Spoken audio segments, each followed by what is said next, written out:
महिला की नज़र जब नौकर की खूबसूरती पर पड़ती है तो वो दीवानी हो जाती है। वो ये नहीं देखती कि ये मेरा नौकर है और मैं कहाँ करोड़पति, शादीशुदा हूँ, मेरा पति भी है, सब कुछ है, लेकिन जब नौकर की खूबसूरती उसके दिमाग में बैठ जाती है तो फिर वो नौकर को प्रपोज करती है कि मैं तुमसे प्यार करती हूँ, और उसके साथ अब हर रोज़ संबंध बनाना चालू कर देती है। ये सिलसिला बराबर चल रहा था, लेकिन एक दिन अचानक से जब वो नौकर की बाहों में होती है तभी उसका पति आ जाता है और वो दोनों को रंगे हाथों पकड़ लेता है, देख लेता है। महिला नौकर को वहाँ से भेज देती है, पति भी भेज देता है, लेकिन उसके बाद वो खुद एक दिन नौकर को बुलाती है और अपनी पति की आंखों के सामने ही जिस नौकर से वो प्यार करती थी, जिसके साथ वो हर रोज़ संबंध बनाती थी, उसी नौकर को चाकू से मौत की घाट उतारती है। सामने पति खड़ा होकर देख रहा था और नौकर को ख़त्म कर देती है। लेकिन सवाल ये कि आखिर महिला ने ये कदम क्यों उठाया? जब उसके पति ने उसको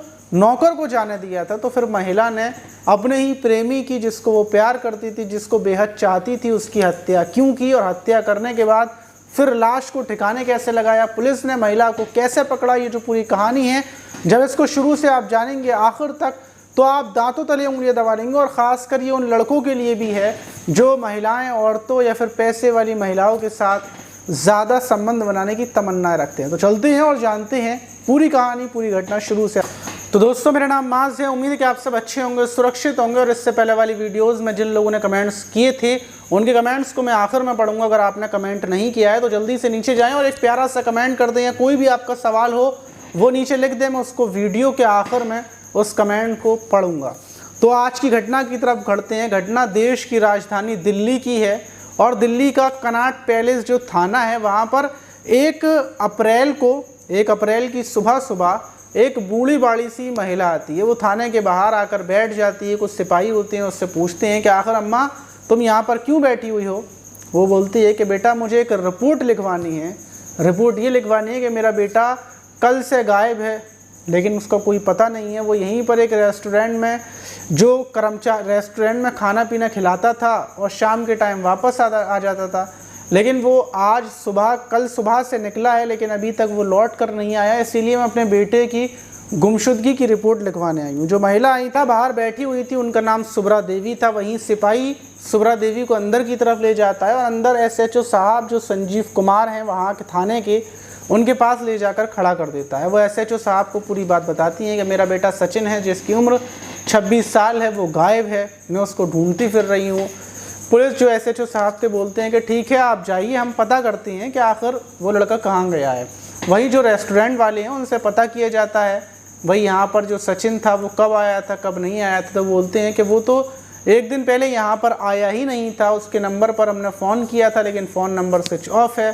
और वही बात उसकी माँ सुब्रा देवी ने भी बताई थी।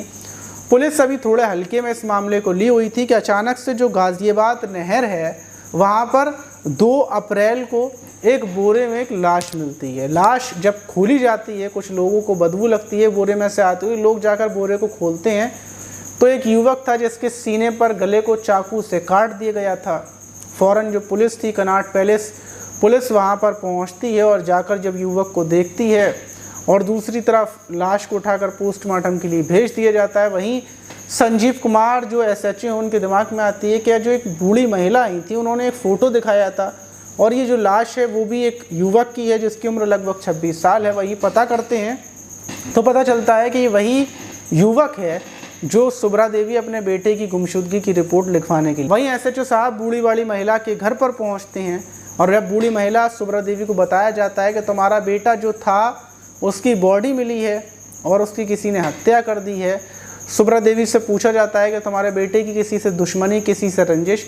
तो बताती हैं कि मेरा बेटा तो सिर्फ रेस्टोरेंट में काम करता था, वो भी वेटर का, और खाना पीना जो लोगों को खिलाता था और वापस सीधा घर आता था, उसकी किसी से कोई दुश्मनी नहीं है। पुलिस जो सचिन था उसकी कॉल डिटेल्स चेक करती है कि आखिर सचिन की आखिरी बार बातचीत किससे हुई थी और कहाँ पर वो गया था। जब पुलिस कॉल डिटेल्स चेक करती है तो उसमें पता चलता है कि 1 अप्रैल से पहले, एक दिन पहले, उसकी बात एक महिला से हुई थी जिसका नाम शमीना बेगम है और उस महिला से उसकी काफ़ी टाइम पहले से बातचीत बराबर चल रही थी। मतलब ये है कि शमीना बेगम उसकी प्रेमिका है और शमीना बेगम जो गाज़ियाबाद इलाका है कनॉट पैलेस का इलाका है, वहीं पर रहती है अपने पति हबीब के साथ। पुलिस शबीना बेगम के पास पहुंचती है, उससे पूछताछ करती है कि तुम्हारी जो युवक था सचिन, उससे क्या बातचीत हुई थी, तुम तो मुस्लिम हो, वो हिंदू है, और आखिर क्या मामला था। शायद पुलिस शमीना बेगम के घर पर पहुंचती है, उससे पूछताछ करती है कि आखिर तुम्हारी सचिन से आखिरी बार क्या बातचीत हुई थी, क्या तुम्हारी कहानी है उसके साथ, तुम्हारी तो प्रेम कहानी इतने टाइम से चल रही है, हो सकता है कि तुमने कांटा बन रहा हो या फिर कोई दिक्कत दे रहा हो, तुमने सचिन की हत्या कर दी हो। लेकिन शमीना बेगम बोलती है कि नहीं, ऐसा बिल्कुल भी नहीं है। और जब पुलिस लोकेशन चेक करती है जिस जगह शमीना बेगम का घर था, तो उसी जगह पर लास्ट लोकेशन पर सचिन का फ़ोन स्विच ऑफ हुआ था। फ़ौरन पुलिस शमीना को और जो उसका पति हबीब है उसको गिरफ़्तार कर लेती है। अब दोनों से जब सख्ती से पूछताछ की जाती है तो पता ये चलता है कि जो शमीना बेगम का पति हबीब है वो संगम बिहार की एक फैक्ट्री में मैनेजर है, अच्छी खासे वो पैसे कमाता है, और वहीं पर सचिन भी काम करता था। मतलब जो हबीब है उसके अंडर काम करता था, नीचे काम करता था, और हबीब उसको किसी भी काम से खाना मंगाने के लिए, ये जो भी घर का काम होता तो वो उसको घर पर भेजता था, वो खाना वगैरह लाता था। सचिन पूरे तरीके से हबीब का ही काम करता था। ये सिलसिला चल रहा था कि फरवरी से पहले ही जो ये शमीना बेगम है, ये जब उसको देखती है, सचिन को देखती है, तो सचिन की जवानी पर ये फूट पड़ती है, क्योंकि इसकी उम्र लगभग 35 से 40 साल थी और हबीब की उम्र इतनी है। तो ये बताती है कि जब वो सचिन को देखती है तो सचिन को ये प्रपोज़ करती है और बोलती है कि तुम मेरे प्रेमी बन जाओ, और प्रेम कहानी उसके बाद से शुरू हो जाती है। अब सचिन हबीब से बहाने मारकर घर पर आता, और घर पर आने के बाद कोई तो होता नहीं था, सिर्फ शमीना बेगम अकेली होती थी, वो उसके साथ संबंध बनाता था।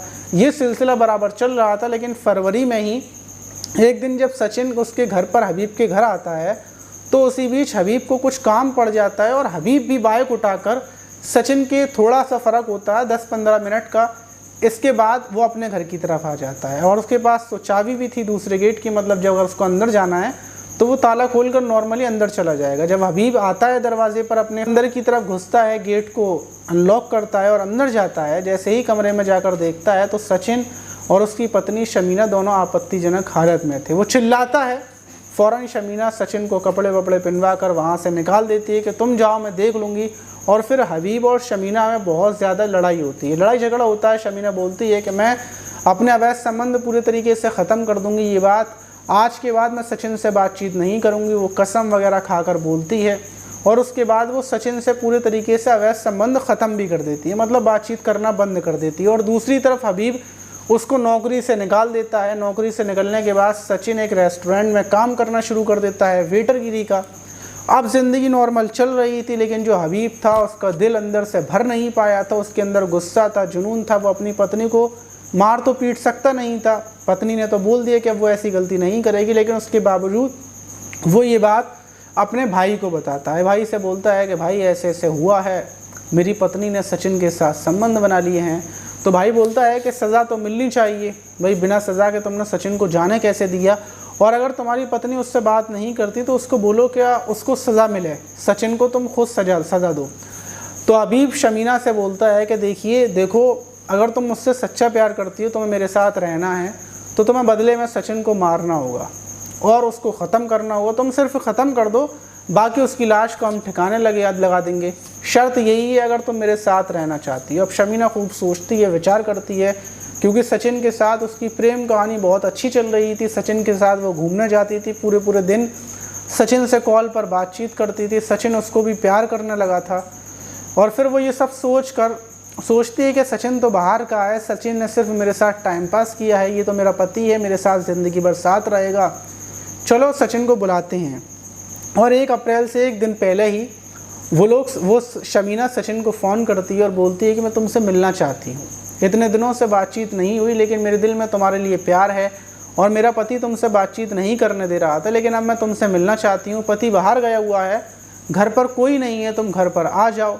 सचिन जब ये सुनता है तो सचिन के अंदर की खुशी का ठिकाना नहीं होता कि आज वो अपनी प्रेमिका से फिर मिलेगा, इतने महीनों के बाद आज वो उसको प्यार करेगा। सचिन नहा धोकर तैयार वैयार होकर फ़ौरन शमीना के घर पहुंच जाता है। शमीना उसको कमरे में लेकर पहुंचती है। शमीना ने पहले से तैयारी कर रखी थी, चाकू ले रखा था, और उस टाइम पर शमीना उसकी आंखों पर एक पट्टी बांधती है। उससे बोलती है कि चलो आंखों पर आज पट्टी बांधूंगी, उसके बाद कुछ होगा क्योंकि मैं तुम्हें सरप्राइज़ देना चाहती हूँ। सचिन की आंखों पर पट्टी बांधी जाती है और शमीना बेगम नीचे से चाकू उठाती है जो खंजर था बड़ा सा और उसकी पेट में घुसाती है, फ़ौरन गर्दन पर वार करती है। वहीं पर सचिन गिर जाता है और गेट के पीछे से ही जो खड़ा हुआ था कि अगर सचिन चाकू वगैरह छीनता, शमीना को मारने की कोशिश करता, तो हबीब और उसका छोटा भाई दोनों वहीं पर खड़े हुए थे पर्दे के पीछे छुपे हुए। वो फ़ौरन निकल जाते हैं, खड़े होकर देख रहे थे क्या शमीना कैसे सचिन को मार रही है। और जब वो मार देती है तो उसके बाद हबीब के दिल को ठंडक पड़ती है कि हाँ, अब मेरी पत्नी मुझसे प्यार करती है। जो हुआ वो सो हुआ, लेकिन इसने सचिन को सज़ा दे दी।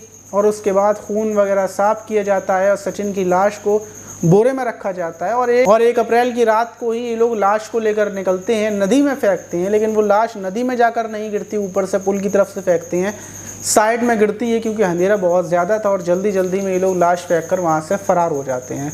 लेकिन कॉल डिटेल्स की वजह से ये लोग पकड़े गए। और हैरान करने वाली बात आप देखिए कि एक महिला जो एक युवक को प्यार करने लगी थी, उसके साथ संबंध बनाती थी, और उसको जब मारने की बारी आई तो उसने 1 मिनट भी नहीं सोचा, फ़ौरन उसका गला काट दिया, उसकी हत्या कर दी।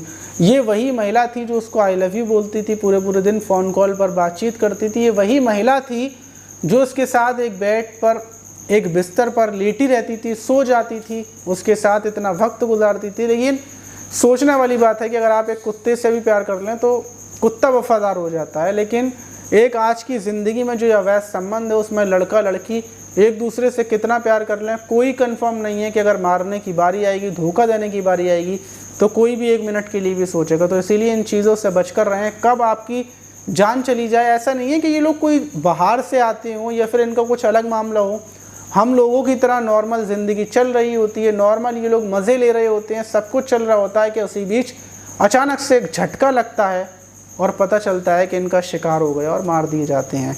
तो इसीलिए बचकर रहें, सेफ़ रहें, कहीं आपके साथ ऐसी कोई घटना ना घट जाए। इसीलिए सारी वीडियोज़ हम लेकर आते हैं।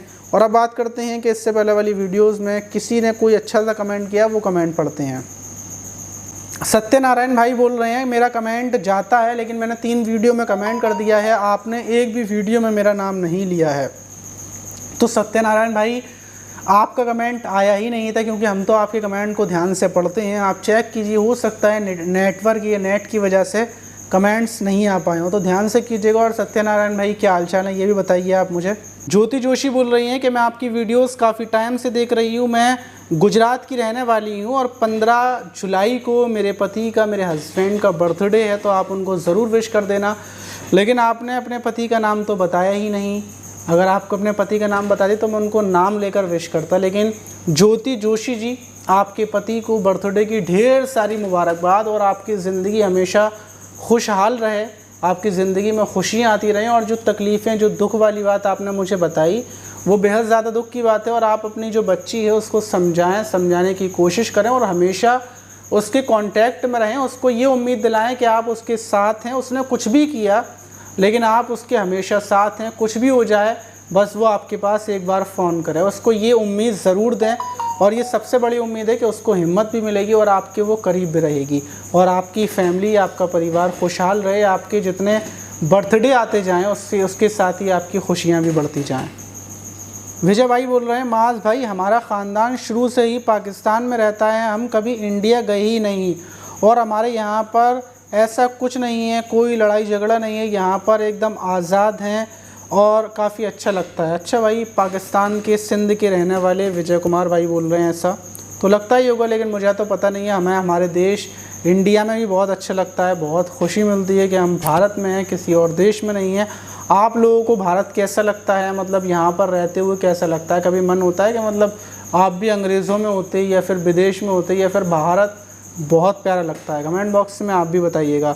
तो देखिए, अभी फ़िलहाल में बहुत सारे कमेंट हैं, लेकिन मैं अगली वीडियो में नाम लूँगा, क्योंकि मैं चाहता हूँ कि फ़िलहाल में आप भी लोग नीचे जाएं और जल्दी से कमेंट कर दें। फिर मैं अगली वीडियो में आप लोगों से बातचीत करूँगा। और जो लोग भी चाहते हैं कि मैं उनसे बात करूँ तो नीचे हमारी इंस्टाग्राम आईडी लगी हुई है, वहाँ पर जाकर मैसेज कर सकते हैं। इंस्टाग्राम पर मैं फॉलो कर लें, वहाँ पर ढेर सारी बातें हम लोग करेंगे और आपकी बातों को सुनेंगे। आप क्या बोलना चाहिए कमेंट बॉक्स में ज़रूर। मिलते हैं किसी और वीडियो में।